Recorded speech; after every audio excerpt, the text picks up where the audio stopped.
First of all, a very good evening all the energetic people. How are you all? I hope आप सभी होंगे fit and fine. मैं मुकेश आपके अपने YouTube channel COE Birpur पर हार्दिक स्वागत करता हूं। मेरे भाइयों और बहनों, आज का हम लोगों का जो सेशन है वो सेशन होने वाला है। क्या होने वाला है सेशन में? आज हम लोगों करेंगे 50 MCQ। कितना MCQ करेंगे मेरे भाई? 50 MCQ। वो भी किस चैप्टर का? तो चैप्टर नंबर हम लोग का है 11। और उसके राइटर कौन है? तो उसके राइटर हैं विनोद कुमार शुक्ल। और चैप्टर का नाम क्या है? प्यारे नन्हे बेटे को। और इसका जो है टोटल MCQ जो हम लोग बनाए हैं वो कितना बनाए हैं? तो 50 बनाए हैं। और एक एक करके देखते हैं। आप लोग भी अपने सामने एक नोटबुक और एक पेन लेकर के बैठिए और उस नोटबुक में और पेन से आप क्या करेंगे वो पहले समझने का प्रयास करिए। जैसे पहला क्वेश्चन मैंने पहले ही यहाँ पर जैसे ही क्लिक करूंगा तो आप लोग पहले देखेंगे उस क्वेश्चन को, समझेंगे और उनके नीचे 4 ऑप्शन दिया गया रहेगा। उस चारों ऑप्शन में देखेंगे आपको पहले बन पा रहा है या नहीं बन पा रहा है। आपके अकॉर्डिंग जो होगा, सपोज आपका उत्तर ए है तो आप अपने नोटबुक में एक दे करके डैश दे देंगे और ए या बी या सी या डी जो भी आपके अकॉर्डिंग सही होगा वो उस पे आप लिख देंगे। उसके बाद जो हमारा आंसर होगा उसको आप क्या करेंगे, जैसे एक है इसके बगल में लाइनिंग देंगे और उसके बगल में आप लिख देंगे जो मेरा दिया गया आंसर रहेगा ए या बी या सी या डी जो भी रहेगा उसको आप ऐसे लिख देंगे। ठीक है। और उसके बाद लास्ट में आप देखेंगे आपका उत्तर जो ए है और हमने जो बताया बी, क्या दोनों सेम मैच कर रहा है? अगर नहीं कर रहा है तो कितना गलत हो रहा है और कितना सही हो रहा है। इससे आपका ये क्या हो रहा है, आपका लेवल पता चलेगा जो आपको इस चैप्टर पे कितना कमांड हो चुका है आपका और नहीं हो चुका है। तो अगर नहीं है तो आप उसके ऊपर मेहनत करेंगे, अगर हो गया है तो कोई बात नहीं, रिवीजन हो जाएगा। और जिन बच्चे का नहीं हुआ है तो उसके लिए मेहनत करेंगे और आगे बढ़ेंगे। देखिए आपके सामने पहला क्वेश्चन है, बिना टाइम वेस्ट के, ज्यादा इधर उधर करना नहीं है, क्यों टाइम खराब करना है आप लोगों का भी, इसीलिए फटाफट क्वेश्चन को देखते हैं। ज्यादा नहीं है, 50 क्वेश्चन है। ऑलरेडी 10 चैप्टर तक आप लोग टेस्ट दे चुके हैं। ये आपका है 11वां चैप्टर। उसके बाद 2 चैप्टर बचेगा हिंदी का। इसके बाद हम लोग फाइनल पूरा ओवरऑल पूरा चैप्टर जो बुक का है 26 चैप्टर और 3 चैप्टर, टोटल कितना हो जाता है 29 चैप्टर। 29 का 29 से क्वेश्चन को हम लोग सिलेक्ट करेंगे। देन आप लोगों को एक साथ ऐसे ही वीडियो लेक्चर मिलता जाएगा और आप लोग इसी तरह अपना प्रैक्टिस करते रहेंगे। देन आप लोगों को ये नहीं सोचना है जो हमारा एग्जाम फरवरी में है 1 फरवरी से, तो उस टाइम हम दिसंबर से या जनवरी से या नवंबर से स्टार्ट करेंगे। जी नहीं मेरे भाई, आपको ज्यादा नहीं 30 मिनट हिंदी के लिए और 30 मिनट इंग्लिश के लिए आपको डेली बेसिस पे टाइम निकालना है। तो चलिए देखते हैं बिना टाइम वेस्ट किए हुए। पहला क्वेश्चन हमारा है क्या, विनोद कुमार शुक्ल का जन्म कब हुआ था? तो देखिए आपका पहला ऑप्शन है 1 जनवरी 1937। ऑप्शन नंबर बी है 15 अगस्त 1937। ऑप्शन नंबर सी है 1 जनवरी 1940 और लास्ट ऑप्शन है 26 जनवरी 1937। अगर आपको बन पा रहा है तो आपके लिए ओनली 5 to 10 सेकेंड है, आप अपना आंसर टिक करिए। आपका जो करेक्ट आंसर होगा वो ऑप्शन नंबर होगा ए। आपका रियल आंसर होगा क्या? ए, 1 जनवरी 1937 को किसका जन्म हुआ था? तो विनोद कुमार शुक्ल का। आपके बोर्ड एग्जाम में इससे रिलेटेड क्वेश्चन आता है। आगे देखिए नेक्स्ट क्वेश्चन हमारा क्या है, विनोद कुमार शुक्ल का जन्म स्थान कौन सा है? अब देखिए आपके सामने 4 ऑप्शन है। पहला है रायपुर, दूसरा है आपका क्या भोपाल, और तीसरा है आपका क्या बिलासपुर, और चौथा क्या है आपका राजनांदगांव। तो ऑप्शन नंबर क्या होगा आपके लिए 5 से 10 सेकेंड और उसके बाद आप टिक करेंगे, मैं टिक करूंगा, देन आप अपना मिलाते जाएंगे। आपका करेक्ट आंसर होगा ऑप्शन नंबर डी, राजनांदगांव। आगे देखिए इसमें क्या है अगला क्वेश्चन, विनोद कुमार शुक्ल का निवास कहाँ है? राजनांदगांव, रायपुर और उसके बाद होगा बिलासपुर और उसके बाद क्या होगा, देखिए जन्म हुआ था कहीं और, निवास हुआ था कहीं और। जब आप बुक पढ़ेंगे तो आपको पता चलेगा। इसमें ऑप्शन नंबर हो जाएगा तो ये इसका जन्म हुआ था, ऑप्शन नंबर बी हो जाएगा मेरे भाई। करेक्ट आंसर होगा option number B Raipur. Vinod Kumar Shukla की वृत्ति क्या थी? प्रोफेसर, डॉक्टर, इंजीनियर, वकील। तो आपका जो करेक्ट आंसर होगा वो ऑप्शन नंबर ए होगा, प्रोफेसर। आगे देखिए आपके सामने अगला क्वेश्चन है, विनोद कुमार शुक्ल किस विश्वविद्यालय में एसोसिएट प्रोफेसर रहे? दिल्ली विश्वविद्यालय, इंदिरा गांधी कृषि विश्वविद्यालय, पटना विश्वविद्यालय, और उसके बाद आपके सामने है रायपुर विश्वविद्यालय। तो आपका करेक्ट आंसर हो जाएगा क्या? अब देखिए ऑप्शन नंबर ए में है दिल्ली विश्वविद्यालय, बी, सी और डी। आपके पास है 5 से 10 सेकेंड और आपका जो करेक्ट आंसर होगा वो अपनी नोटबुक में लिखते चलिए। ऑप्शन नंबर ये हो जाएगा correct answer B, Indira Gandhi कृषि विश्वविद्यालय। आगे अगला क्वेश्चन कहता है क्या, विनोद कुमार शुक्ल जून 1994 से जून 1996 तक कहां अतिथि साहित्यकार रहे थे? अब देखिए, साहित्य अकादमी, दयावती मोदी मंच, रघुवीर शाह स्मृति केंद्र, और उसके बाद है निर्मला सृजन पीठ। तो ऑप्शन नंबर आपका क्या होगा? 5 से 10 सेकेंड आपके पास। तो ऑप्शन नंबर हो जाएगा हमारा डी, निर्मला सृजन पीठ। ये ऑप्शन नंबर डी आपका करेक्ट आंसर है। चलिए अगला क्वेश्चन है आपका, विनोद कुमार शुक्ल को कौन सा पुरस्कार 1992 में मिला? साहित्य अकादमी पुरस्कार, रघुवीर शाह स्मृति पुरस्कार, दयावती मोदी कवि शेखर सम्मान, और उसके बाद है राष्ट्रीय पुरस्कार। तो ऑप्शन नंबर आपका करेक्ट जो होगा, पहले आप अपनी नोटबुक में करिए ए, बी, सी और डी। इसमें आपके अकॉर्डिंग जो होगा उसके बाद हम टिक करते जाते हैं, देन लास्ट में आप देखेंगे आपका कितना सही हो पा रहा है और कितना गलत है। ऑप्शन नंबर बी होगा इसका करेक्ट आंसर, रघुवीर शाह स्मृति पुरस्कार। आगे देखिए आपका है 8 नंबर क्वेश्चन, विनोद कुमार शुक्ल को साहित्य अकादमी पुरस्कार किस वर्ष मिला? 1922 में, 1997 में, 1999 में, 2001 में। आपका जो करेक्ट आंसर होगा वो ऑप्शन नंबर होगा सी, 1999। चलिए आगे आपका क्वेश्चन नंबर 9, विनोद कुमार शुक्ल का पहला कविता संग्रह लगभग जय हिंद कब प्रकाशित हुआ था? 1971, 1981, 1992 और 2001। आपके पास 5 से 10 सेकंड। चलिए कर लीजिए फटाक से, आपके अकॉर्डिंग कौन सा आंसर सही होगा? आपका जो सही आंसर होगा वो है ऑप्शन नंबर ए, मतलब 1971। आगे देखिए इसमें क्या है, क्वेश्चन नंबर 10, निम्नलिखित में से कौन सा कविता संग्रह विनोद कुमार शुक्ल का है?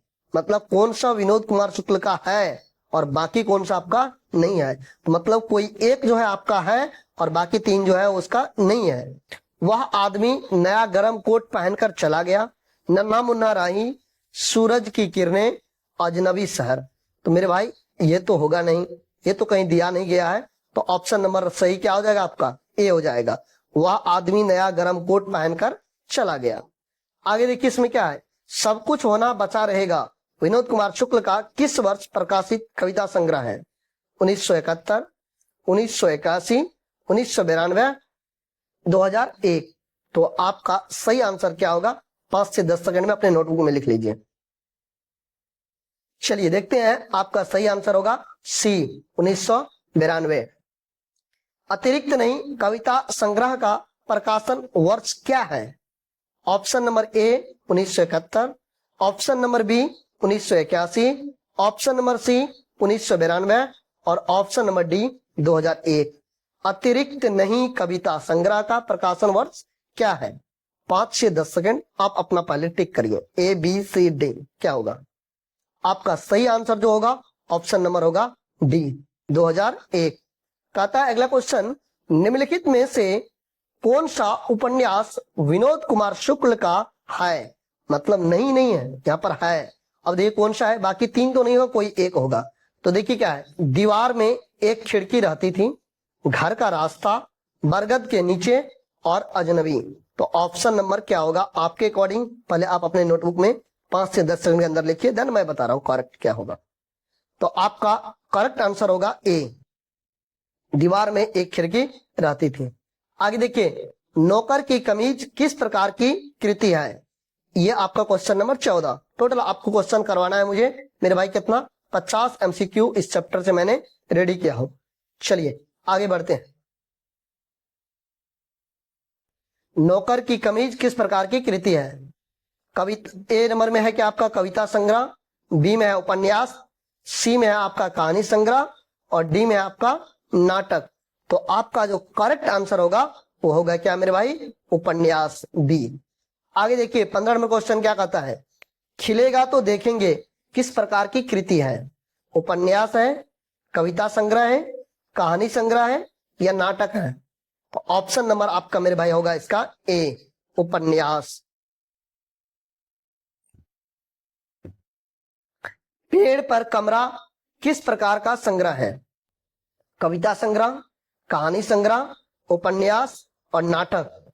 आपका देखिए ऑप्शन नंबर ए, कविता संग्रह तो होगा नहीं, हाँ बी, कहानी संग्रह। आपका करेक्ट आंसर हो जाएगा क्या?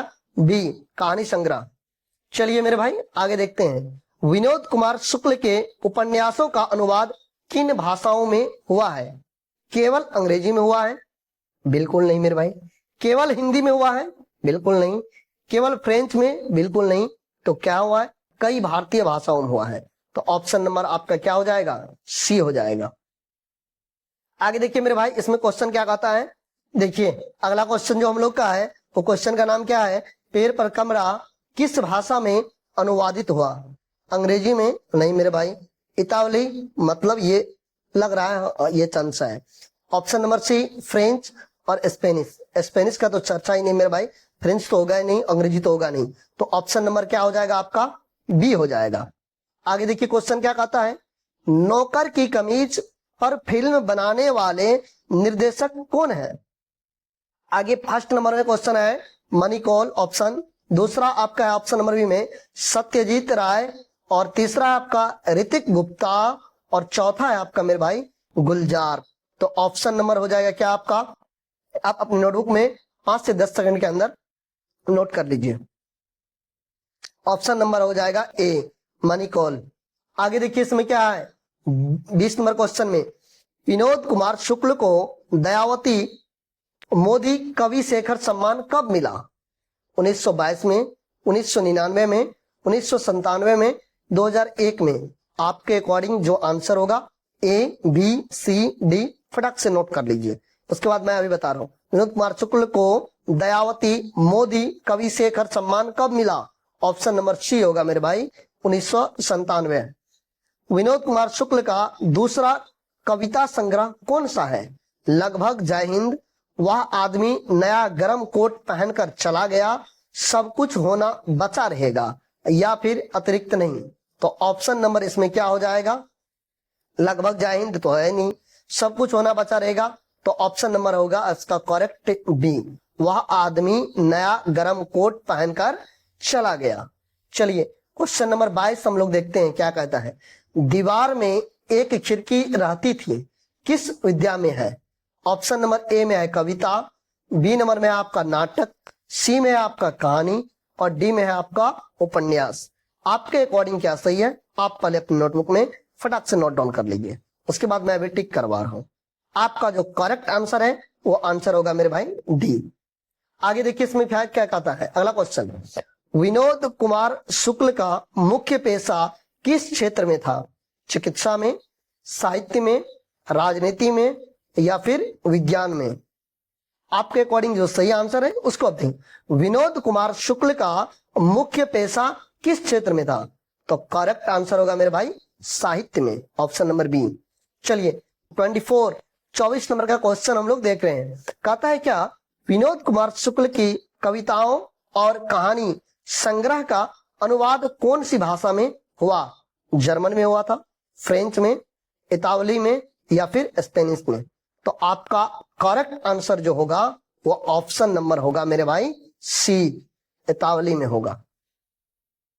आगे देखिए मेरे भाई 25 नंबर क्वेश्चन क्या कहता है। निम्नलिखित में से कौन सा विनोद कुमार शुक्ल का कहानी संग्रह नहीं है? ये नहीं पूछ रहा कौन सा कहानी संग्रह है, मतलब कौन सा नहीं है। मतलब 3 ऐसा है जो कहानी संग्रह है लेकिन एक ऐसा है जो इसमें नहीं है। तो इसमें होगा पेड़ पर कमरा, महाविद्यालय, दीवार में एक खिड़की रहती थी ये मेरे भाई तीनों इसका है, और जो नहीं है वो है आपका लगभग जय हिंद। करेक्ट आंसर होगा ऑप्शन नंबर डी। आगे देखिए मेरे भाई, क्वेश्चन कहता है क्या, विनोद कुमार शुक्ल अपने नन्हे बेटे के साथ क्या कर रहा है? क्या वो खेल रहा है, या घर में घुमाते हुए चीजों के प्रति जागरूक कर रहा है, या बच्चे को दिखा रहे हैं? इस चैप्टर में जो विनोद कुमार शुक्ल राइटर आपके हैं, वो बच्चे को बचपन में ही दिखा रहे हैं अपने घर में ये चीज है, ये वो चीज है, इसके बारे में बता रहे हैं, या फिर वो सो रहा है, या फिर खाना खिला रहा है। तो मेरे भाई खेलने की चर्चा तो नहीं हो पा रहा है, सोने की बात नहीं कर रहा है, खाना खिलाने की बात नहीं, मतलब वो दिखा रहा है कहां कहां पर लोहा है। तो ऑप्शन नंबर क्या होगा आपका? बी होगा। चलिए आगे क्वेश्चन का आता है, विनोद कुमार शुक्ल अपनी बेटी से क्या पूछते हैं? जो घर के बाहर क्या है? Option number A. Option number B कहता है उसकी पढ़ाई के बारे में, या ऑप्शन नंबर सी स्कूल जाने का समय हो गया है, या फिर घर और आसपास कहां कहां लोहे की चीजें हैं। तो इसमें करेक्ट आंसर जो होगा मेरे भाई वो होगा डी, घर और आसपास कहां कहां लोहे की चीजें हैं। कहता है बेटी ने लोहे की कौन कौन सी चीजें बताई? वो क्या क्या बताए? किताबें, पेंसिल, कलम, ये तो नहीं बताए मेरे भाई। फूल, पानी, मिट्टी, तो ये बात ही नहीं की। कपड़े, जूते, टोपी, ये तो है ही नहीं। तो इसमें बताया क्या? चिमटा है, करचुल है, सिगड़ी है, शमसी है, और दरवाजे में लगा कब्जा और कील, ये सब क्या है मेरे भाई? ये लोहा है। ऐसा कौन बताए थे? विनोद कुमार शुक्ल की छोटी बच्ची, मतलब उसकी बेटी जो थी वो। कहता है बच्ची ने और क्या याद किया? जब उनसे पूछा तो लोहे की किताबें और पेन, लोहा किताब तो होबे करता है। आगे फिर कहता है लोहे की किताबें नहीं मेरे भाई, लोहे का तार, सेफ्टी पिन और पूरी साइकिल। वो बच्चे जब छोटे थे तुमसे पूछा गया था तो बोले याद करके मैं बता रहा हूँ। और आगे कहते हैं लोहे के फूल नहीं मेरे भाई। ऑप्शन नंबर आपका सी हो जाएगा। 29 नंबर क्वेश्चन। क्वेश्चन नंबर 30 कहता है प्यारे नन्हे बेटे को में बच्ची का व्यवहार कैसा दिखाया गया है? मतलब इस चैप्टर में एक बच्ची का व्यवहार कैसा दिखाया गया है? धीमी और संकोची? बिल्कुल नहीं। उदास? बिल्कुल नहीं। डरपोक? बिल्कुल नहीं। तो क्या बताया गया मेरे भाई? तेज और चंचल। वो छोटी बच्ची है और लेकिन कैसी है? बहुत ज्यादा तेज है। आगे कहता है 31 नंबर क्वेश्चन में विनोद कुमार शुक्ल बच्ची को कौन से औजार दिखाते हैं मेरे भाई? फावड़ा, कुदाली, टंगिया, बसुला, खुरपी, या फिर किताब, पेंसिल, या फिर फूल, मिट्टी, या कपड़े और जूते। आपके अकॉर्डिंग जो आंसर होगा उसको पहले कॉपी में नोट डाउन करते चलिए। रियल आंसर होगा आपका क्या? ए, फावड़ा, कुदाली, टंगिया, बसुला और खुरपी। आगे देखिए क्या बताते हैं, विनोद कुमार शुक्ल बताते हैं कि लोहे का प्रयोग केवल घर की छोटी चीजों में नहीं बल्कि कहां भी होता है।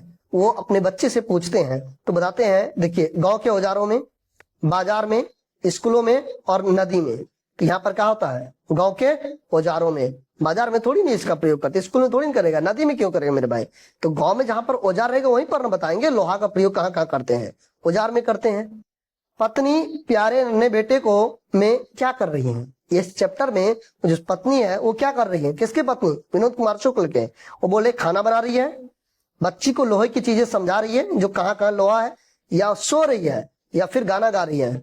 तो करेक्ट आंसर होगा मेरे भाई आपका ऑप्शन नंबर बी, बच्ची को लोहा की चीजें समझा रही है जो ये लोहा की चीजें हैं। आगे देखिए मेरे भाई 34 नंबर का क्वेश्चन क्या बताया है? पत्नी ने कौन से लोहे की चीजें बताई? बाल्टी, कुएं में लगी लोहे की हिर्री, या फिर छत्ते की काड़ी डंटी, या फिर किताब, पेन, नोटबुक, ये तो होगा नहीं मेरे भाई। फूल, मिट्टी, पानी, ये तो होगा नहीं। जूते, टोपी और कपड़े, मतलब ऑप्शन नंबर आपका क्या हो जाएगा? ए हो जाएगा। आगे फिर कहता है क्या? प्यारे नन्हे बेटे को में, ये चैप्टर का नाम हो गया प्यारे नन्हे बेटे को में परिवार के लोग क्या करेंगे? खेलेंगे। अब देखिए इसमें धीरे धीरे सोच समझकर लोहे की चीजों की खोज करेंगे, या सोएंगे, या खाना बनाएंगे। तो मेरे भाई धीरे धीरे सोच समझकर लोहे की चीजों की खोज करेंगे। आगे देखिए क्या कहता है 36 में को का मुख्य संदेश क्या है? हर आदमी लोहे जैसा मजबूत और टिकाऊ होता है, या फिर लोहे का इस्तेमाल बंद कर दे, या फिर घर की चीजें खराब हो जाती है और बच्चों को खेलना चाहिए। इसमें किसका बात किया गया है? ऑप्शन नंबर ए, हर आदमी लोहे जैसा मजबूत और टिकाऊ होता है। आगे देखिए मेरे भाई 37 में क्वेश्चन में क्या कहता है आपका? विनोद कुमार शुक्ल लोहे का प्रयोग किस रूपक के लिए कर रहे हैं? जवानी में मजबूती, संघर्ष और उपयोगिता के लिए, खाने की वस्तुएं, या फिर खेलकूद, या फिर स्कूल शिक्षा। आपका करेक्ट आंसर जो होगा मेरे भाई ऑप्शन नंबर ए हो जाएगा। आगे देखिए फिर क्या कहता है अगला क्वेश्चन 38 नंबर क्वेश्चन में कहता है प्यारे नन्हे बेटे को में बच्चों की विशेषता क्या दिखाई गई है? डर और डरपोक नहीं मेरे भाई, सावधानी, जिज्ञासा और सीखने की क्षमता, आलस और क्रोध। तो आपका ऑप्शन नंबर ए में डर और डरपोक का बात ही नहीं है, आलस तो नहीं होना चाहिए, डी क्रोध तो नहीं होगा, ऑप्शन नंबर बी आपका करेक्ट होगा। आगे देखिए 39 नंबर क्वेश्चन क्या कहता है प्यारे नन्हे बेटे को में महिलाएं बच्चों को क्या सिखाती हैं? गाना गाने के लिए, कहानी के सुना रही है उसको, या फिर खेल करने के लिए, या फिर व्यवहारिक शिक्षा सिखा रही है? तो व्यवहारिक शिक्षा बहुत जरूरी है मेरे भाई आजकल।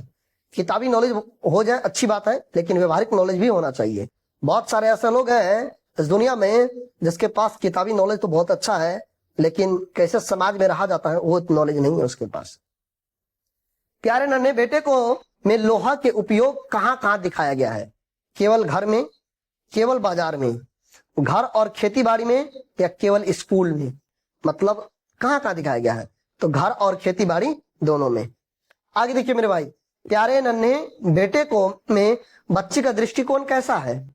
जिज्ञासु और मासूम, या फिर उदास, या फिर क्रोधित, या फिर आलसी? तो आपका जो करेक्ट आंसर होगा ऑप्शन नंबर ए जिज्ञासु और मासूम। अब केवल 8 क्वेश्चन बचे हैं आपका।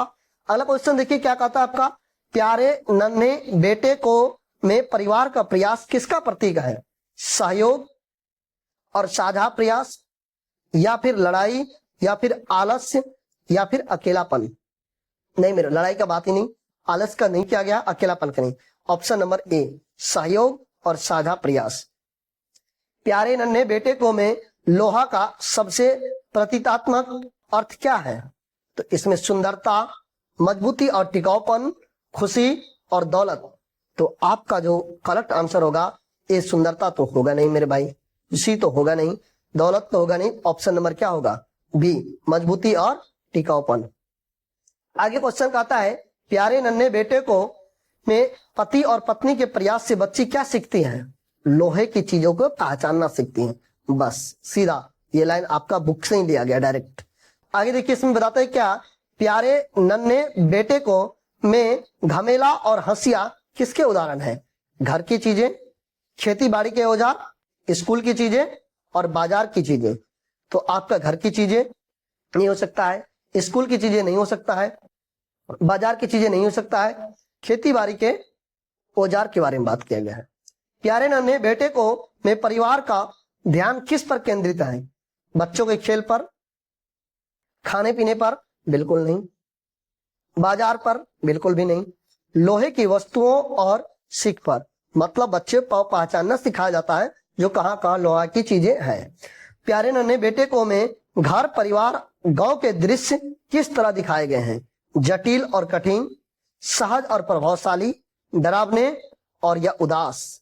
उदास तो होगा नहीं मेरे भाई, डरावने का बात ही नहीं किया गया है, और जटिल और कठिन तो होगा नहीं, ऑप्शन नंबर बी होगा आपका सहज और प्रभावशाली। आगे देखिए मेरे भाई क्या कहता है 48 नंबर क्वेश्चन प्यारे नन्हे बेटे को में लोहे के प्रयोग से क्या बताया गया है? मेहनत और संघर्ष, आलस्य, उदासीनता और खेलकूद। खेलकूद तो बिल्कुल नहीं बताया गया है, उदासीनता का बिल्कुल नहीं बात यह है, आलस तो होगा नहीं, ऑप्शन नंबर होगा आपका क्या ए, और करेक्ट आंसर होगा मेहनत और संघर्ष। 49 नंबर क्वेश्चन कहता है प्यारे नन्हे बेटे को में बच्चों की सीखने की प्रक्रिया कैसी है? धीमी और उदास, मतलब वो बहुत धीरे धीरे सीख रही है। त्वरित और जिज्ञासु, वो मतलब क्या तुरंत सीख जाती है? सुस्त, मतलब पूरा सुस्त हो गया है, या फिर गुस्सा हो जाती? जी नहीं, ऑप्शन नंबर आपका बी करेक्ट आंसर होगा। और आपका लास्ट क्वेश्चन है 50 नंबर का, कहता है प्यारे नन्हे बेटे को में पति, पत्नी और बच्ची का प्रयास किसके लिए उदाहरण है? अब देखिए पारिवारिक सहयोग है, अकेलापन है, आलस्य है और डर है। तो आपका जो करेक्ट आंसर होगा अपने नोटबुक में लिख लिए होंगे उम्मीद करता हूं, और आप मिला लीजिएगा, ऑप्शन नंबर होगा ए, आपका सही आंसर होगा ए। टोटल अभी हमने देखा आपका चैप्टर नंबर 11 से कितना क्वेश्चन देखे मेरे भाई? 50 एमसीक्यू देखे। इसमें एक चीज मेरे भाई, एक चीज छूट गया आप लोगों का आज। क्या छूट गया? इसमें प्रीवियस ईयर लगाना चाहिए था मुझे। पीवाईक्यू आपका प्रीवियस ईयर क्वेश्चन किसके साथ? एमसीक्यू के साथ। मतलब आप लोगों को जो अब मिलेगा तो अब क्या मिलना चाहिए था, दोनों एक साथ मिलेगा। ये चैप्टर कर लीजिए, कोई बात नहीं। इसके बाद बहुत सारे चैप्टर करने के लिए हैं, उसमें हम लोग देखेंगे और उसमें करेंगे। उसमें रहेगा क्या आपका एमसीक्यू प्लस पीवाईक्यू, ठीक है, दोनों मिला करके दे देंगे और आप लोग को पूरा अच्छा से प्रैक्टिस करवा देंगे मेरे भाई। और बहुत जल्द आप लोगों का व्याकरण का क्लास शुरू कर देते हैं, जितना जल्दी हो सके मैं कोशिश कर रहा हूं 1 से 2 दिन के अंदर अंदर। मतलब ये डीपी मतलब दुर्गा पूजा में आप मेला भी घूमिए और कम से कम 30 मिनट या 35 मिनट आप एक सब्जेक्ट के लिए कम से कम टाइम निकालिए।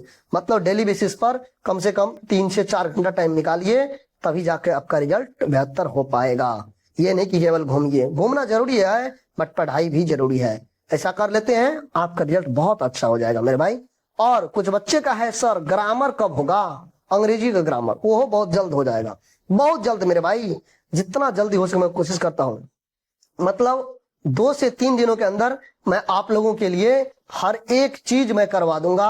मतलब व्याकरण का भी शेड्यूल शुरुआत कर दूंगा, अंग्रेजी ग्रामर का भी, बुक का भी एक बार पुनः बुक पढ़ाया जाएगा शुरुआत से। मतलब हिंदी का जैसे बातचीत है और अंग्रेजी में इंडियन सिविलाइजेशन एंड कल्चर से है, एक बार थोड़ा सा शॉर्ट करके, ज्यादा टाइम नहीं लूंगा इसमें, थोड़ा कम समय लेकर के मेन मुद्दा पे लेकर के जहां से क्वेश्चन आता है और आपका प्रीवियस ईयर क्वेश्चन, जो क्वेश्चन आंसर बुक में दिया गया है वो नहीं करवाऊंगा, जो क्वेश्चन आंसर नहीं दिया गया है उन सब का आंसर, क्वेश्चन और आंसर सब कुछ करवाएंगे। ठीक है, आज यहीं तक, till then tata bye bye, thank you so much for watching this video.